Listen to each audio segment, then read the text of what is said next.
Hello, everyone. Hope you're having a fantastic day. My name is Kmart, and I want to talk about some basketball. And today we are going to be talking about one of the worst teams in the NBA currently, and that is, unfortunately for them, the Washington Wizards. Owners of, I guess, technically not the worst record. I think they're tied right now with the Pistons, but tied for last place. Is not fantastic. The Wizards are 2-11 through their first 13 games. So they're not in a very good place right now. They also have the unbelievably massive red flag of being in the bottom 10 in offensive rating and the bottom 5 in defensive rating while being second in pace. So not all the time, but most of the time, if you have high pace, if you are playing at a high tempo and getting a lot of possessions, but you are at the bottom of the league in terms of offensive and defensive rating, that's an indication that you are truly one of the worst teams in the league. But the problem here for the Wizards, from my perspective, is that they are bad, but they are so much worse than I thought they were going to be heading into the season. They traded Porzingis, they traded Bradley Beal. That's all well and good. They're going to rebuild. They're going to be bad, but they're going to be building something.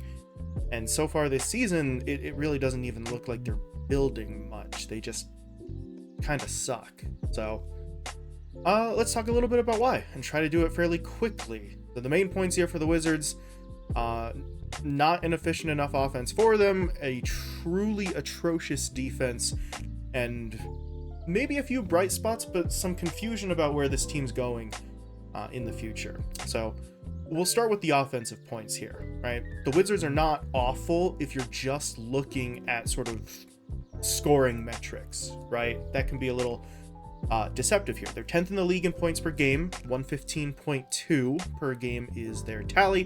They're 6th in the league in assists, despite the fact that no one on the team is even averaging 5 assists per game. So the offense is, technically speaking, kind of flowing a little bit. They're 4th in field goals made average field goals made, They're 9th in the league in field goal percentage. They're 3rd in points in the paint, and they're 6th in fast break points. So if you take all those numbers and add them together, it looks like you have a pretty cohesive offense, right? Not quite, top 5 in the league, but not in the bottom 10 in offensive rating, not like 22nd or wherever it is that they stand. The problem is some of those numbers get a little bit inflated, right? The scoring numbers are up because the team has the second highest pace in the league. They have a lot of possessions. They're making up for maybe a lack of efficiency with a relatively high volume. And one of the biggest reasons for that is because of the sort of star duo for the Wizards. It's Kyle Kuzma and Jordan Poole. They are getting the majority of the shot opportunities here. Now, we kind of thought that was going to be the case coming into the season when Kuzma opted into his player option and then extended, and when Poole was traded over. But that is the explanation, right? Kuzma and Poole are combining to take about 34.9 field goal attempts per game. They're averaging 40 points per game combined on those not quite 35 shots. So in terms of the efficiency, it's not great, but it's not terrible, right? Kuzma himself is shooting 47.6%. Poole is shooting a slightly lower 39.6%, but neither one of those are awful by any means, right? There's this tendency, people try to or want to use the phrase the sort of black hole on offense, and to a certain extent, that is true. If the ball's in Kuzma or Poole's hands, it tends to sort of stay there. But they're not shooting terribly. They're just not shooting as efficiently as you would need them to.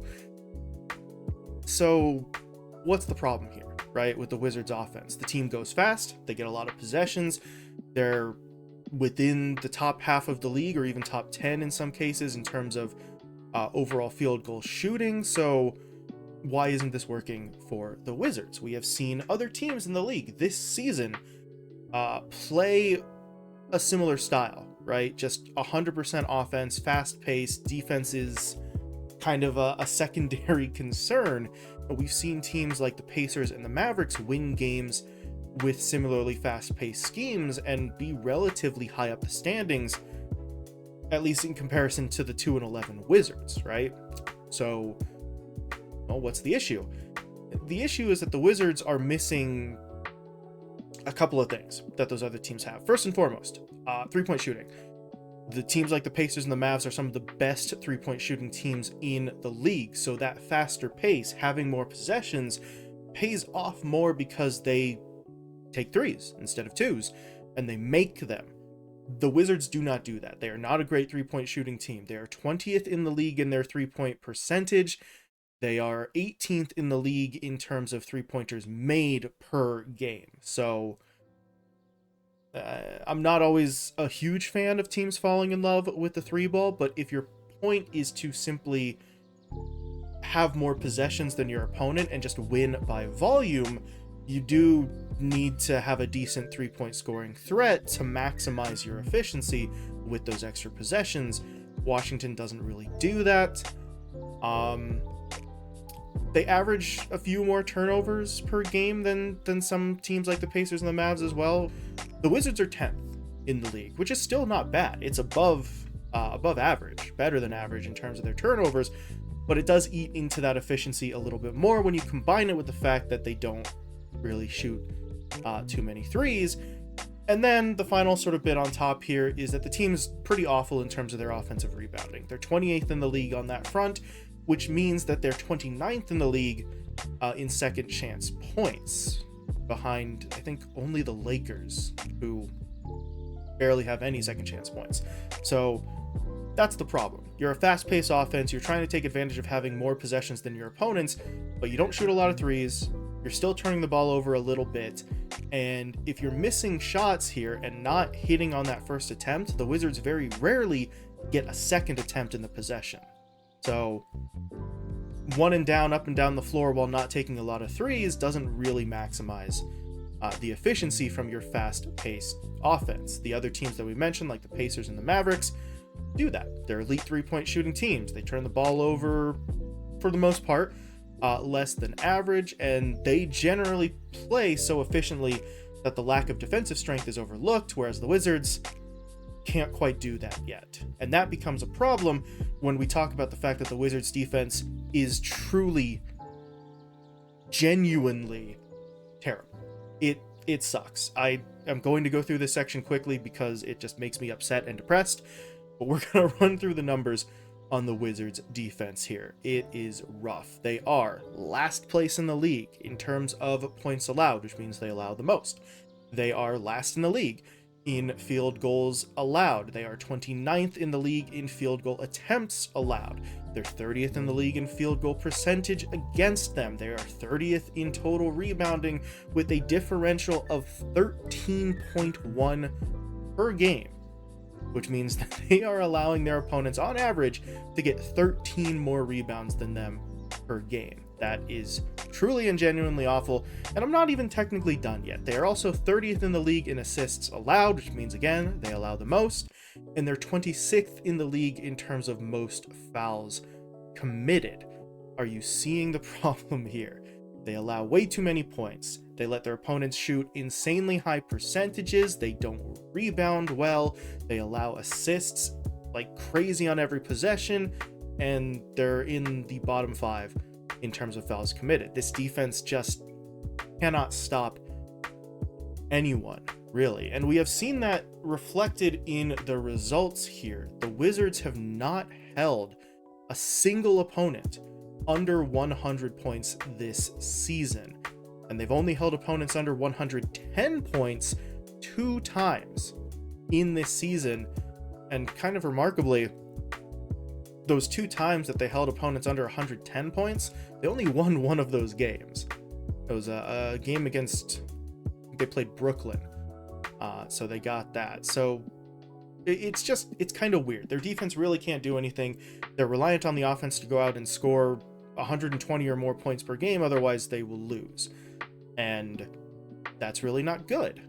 And to add sort of one more point here for why the defense is so bad, just to really hammer this point home for you, the league average so far this season in terms of field goal percentage is sitting at 46.9%.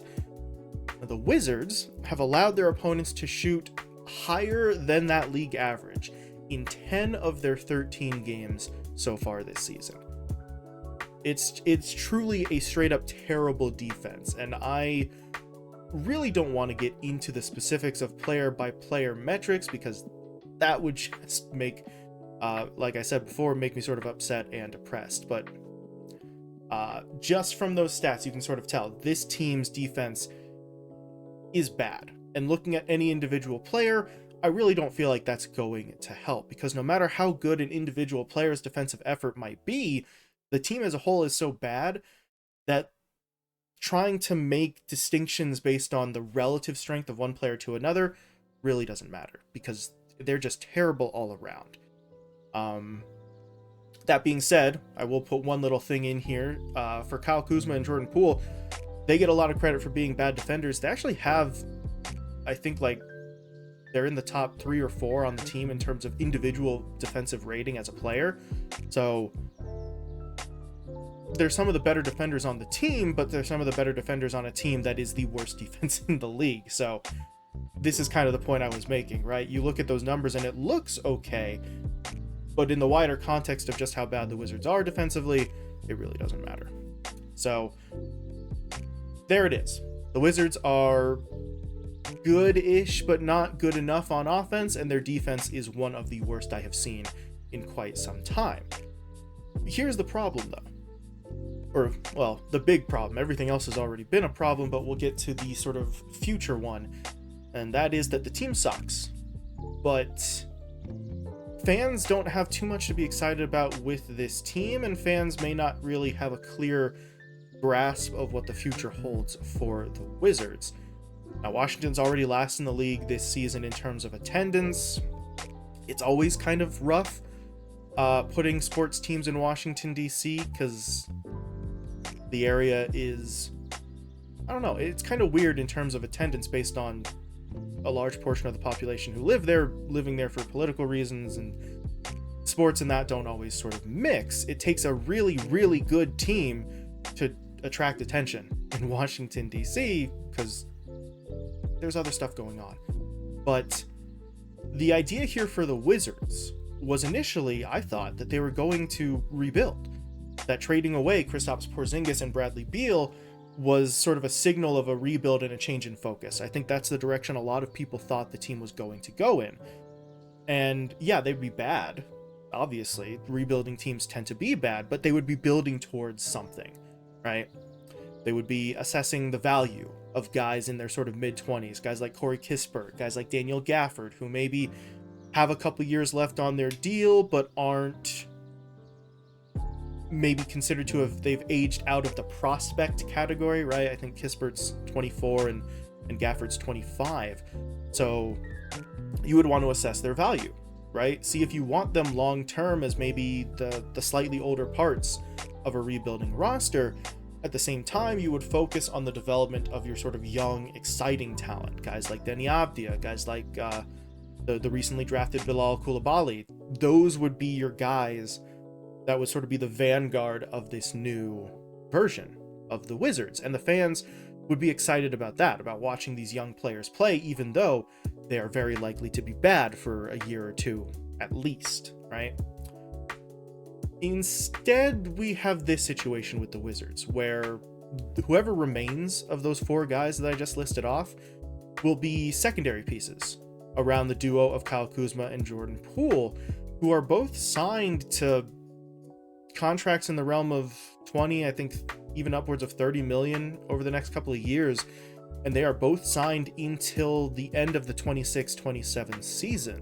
So on the one hand, yes, Kyle Kuzma and Jordan Poole cost way, way less than Porzingis and Beal did, so you are saving some money, but you've committed money long-term to this duo in a situation where I thought, and I think a lot of other people thought, that you would be rebuilding, focusing on young players, acquiring draft capital, and trying to build up that way. So you're at a strange crossroads here, where you would think this would be the moment for the youth movement, but instead, if that youth movement comes, it's going to play second fiddle to Kyle Kuzma and Jordan Poole, who aren't playing terribly, but are definitely not efficient enough to lift this team out of the bottom of the league. So the Wizards have a pretty sizable problem. I'm not sure that the Wizards can turn this around without making a fundamental shift in how they approach the game and what direction they sort of take this roster in, but it is certainly possible. That's for sure.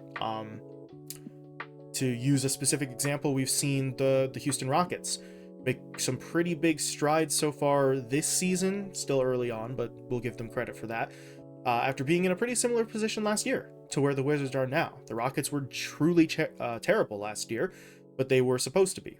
They were young, they didn't have a whole lot of structure or too much of a plan, so they lost a lot of games. But then this year, that changes, right? New coach, new players, new system, new structure, and the team begins to improve almost immediately. In fact, I'll probably be making a video about the Rockets relatively soon, because I just listed off a bunch of points that we could talk about. But that kind of change is incredibly hard. You can't just pull it off. You need to make the right choices, you need to make the right decisions, and even if you do, the change cannot happen quickly, right? The Wizards are not going to suddenly turn things around and fight their way to 500 over the next 10 games. The change is going to be incredibly difficult and incredibly gradual, if it comes at all. So I don't really know. For the Wizards, this might already be a lost season, which sounds pretty terrible 13 games into the campaign, but the Wizards had the expectations pretty low from my own perspective, and they have fallen short of even those reduced expectations. So I'm not really sure what the plan is for them moving forward. I'm not really sure if there's too much for the fans to be overly excited about, but we will have to wait and see. But for now, the Wizards will likely continue to be pretty bad. But that's all I got. So thank you all so much for watching. Please feel free to share your opinions. Do you think I'm being overly harsh here on the Wizards? Do you see a light at the end of the tunnel here for this team, a way for them to turn this around, maybe rally as a team? Like I said, we're only 13 games into the season, not even really a fourth of the way through, so there is time if you are particularly optimistic about the Wizards situation. I'm just not really that optimistic myself, but feel free to let me know what you think. But other than that, thank you all so much for watching. I will talk to you later. Enjoy your Thanksgiving if you celebrate it. Thank you very much.